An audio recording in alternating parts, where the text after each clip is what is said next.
कभी आपने गौर किया है कि प्रकृति हमसे बिना कुछ कहे भी कितना कुछ सिखा देती है? पेड़, नदियां, पक्षी, हर किसी के पास अपनी कहानी होती है।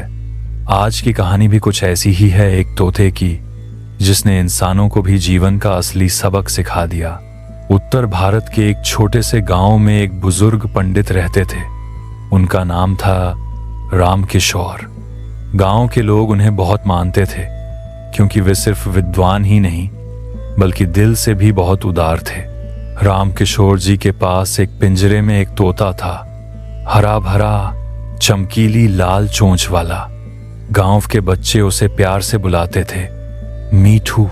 हर सुबह पंडित जी पूजा करने बैठते तो मीठू श्लोक और दोहे दोहराने लगता। राम नाम सत्य है, कर भला तो हो भला। बच्चों को बड़ा मजा आता, लगता जैसे कोई साधु पक्षी बनकर बोल रहा हो। एक दिन दोपहर में पंडित जी बरामदे में बैठे थे। मीठू पिंजरे से बाहर झांकते झांकते बोला, मालिक, ये आसमान इतना नीला क्यों है? ये पेड़ हवा में ऐसे झूमते क्यों हैं? पंडित जी हंसकर बोले, बेटा, ये सब प्रकृति की लीला है। लीला? पर मैं भी तो उड़ सकता हूं, मुझे भी तो बाहर जाना है, पिंजरे में क्यों बंधा हूं?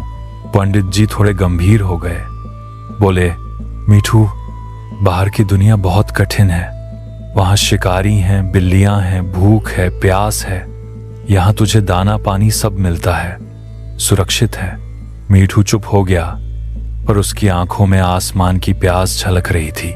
कुछ महीनों बाद एक साधु गांव में आए। उन्होंने पंडित जी से कहा, तुम्हारा तोता बहुत सुंदर है, पर क्या तुम जानते हो, पिंजरे में बंद होकर भी यह तुम्हें रोज स्वतंत्रता का पाठ पढ़ाता है। पंडित जी चौंक गए। कैसे? साधु बोले, जब यह राम नाम बोलता है तो याद रखो, सच्चा राम नाम तभी फलता है जब मन और आत्मा स्वतंत्र हो। अगर आत्मा ही कैद में हो तो जब भी अधूरा है। ये शब्द पंडित जी के दिल को छू गए। एक रात तेज आंधी चली, पेड़ों की डालियां टूटकर गिरने लगी। पंडित जी ने जल्दी से पिंजरा अंदर रख दिया, लेकिन सुबह जब उन्होंने दरवाजा खोला तो देखा पिंजरे का दरवाजा हल्का सा टूटा हुआ है। मीठू बाहर निकल सकता था। पंडित जी घबरा गए। उन्होंने सोचा, अगर ये उड़ गया तो भूख से मर जाएगा या किसी शिकारी के हाथ लग जाएगा। उन्होंने पिंजरे को कसकर बंद कर दिया, पर मीठू ने पहली बार गुस्से में कहा, मालिक, क्या मेरी जिंदगी सिर्फ तुम्हारे डर से बंधी रहेगी? क्या तुम मुझे अपनी मोह ममता में हमेशा कैद रखोगे? पंडित जी की आंखें भर आईं, पर वे चुप रहे। कुछ दिनों बाद पंडित जी अपने एक मित्र से मिलने दूसरे गांव गए। मीठू को भी साथ ले गए। रास्ते में वे जंगल से गुजरे। अचानक उन्होंने देखा कई तोते झुंड में उड़ रहे हैं। वे पेड़ों से फल तोड़ते, तालाब से पानी पीते और स्वतंत्रता का आनंद ले रहे थे। मीठू उन तोतों को देखकर फूट फूट कर रोने लगा। मालिक, देखो, ये सब मेरे भाई बहन हैं, कितनी आजादी से जी रहे हैं, और मैं? पंडित जी का दिल कांप गया। वे सोचने लगे, क्या सच में मैं मीठू से उसका हक छीन रहा हूं? शाम होने लगी। पंडित जी ने गाड़ी रोकी, पिंजरे का दरवाजा खोला और बोले, जा बेटा, उड़ जा, आसमान तेरा है, अब तुझे रोकना पाप होगा। मीठू ने हैरानी से देखा, उसकी आंखों में आंसू थे। मालिक, आप सच में मुझे मुक्त कर रहे हो?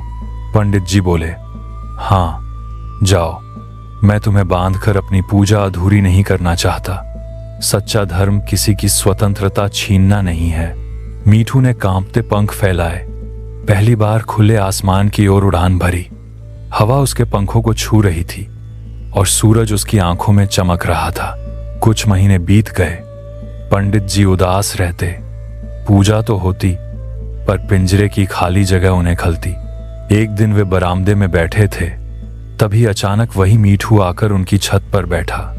मालिक, मैं लौट आया हूं। पंडित जी की आंखों में आंसू आ गए। बेटा, तू आजाद था, फिर क्यों आया? मीठू हंसते हुए बोला, मैं आजाद था और रहूंगा, लेकिन आपने जो मुझे प्रेम दिया वो मुझे कहीं और नहीं मिला। अब मैं बंध कर नहीं बल्कि अपने मन से आपके साथ रहूंगा। उस दिन से मीठू पिंजरे में नहीं रहा। वह पूरे गांव में उड़ता, बच्चों से खेलता, पर हर शाम पंडित जी के कंधे पर आकर बैठ जाता। पंडित जी ने गांव वालों को समझाया, देखो भाइयों, प्रेम का मतलब बांधना नहीं होता, प्रेम का मतलब है स्वतंत्रता देना। अगर वह सचमुच तुम्हारा है तो लौटकर जरूर आएगा। गांव के लोग गहरी सोच में पड़ गए। उन्होंने अपने बच्चों, अपने रिश्तों और यहां तक कि अपने कामकाज में भी ये सीख लागू की। एक तोता की कहानी हमें यही सिखाती है, प्रेम कभी कैद नहीं करता। जो सच्चा है वह स्वतंत्रता में भी आपका होगा। अगर आपको कहानी पसंद आई हो तो कृपया हमारे चैनल दिल की स्टोरीज को सब्सक्राइब करें। धन्यवाद।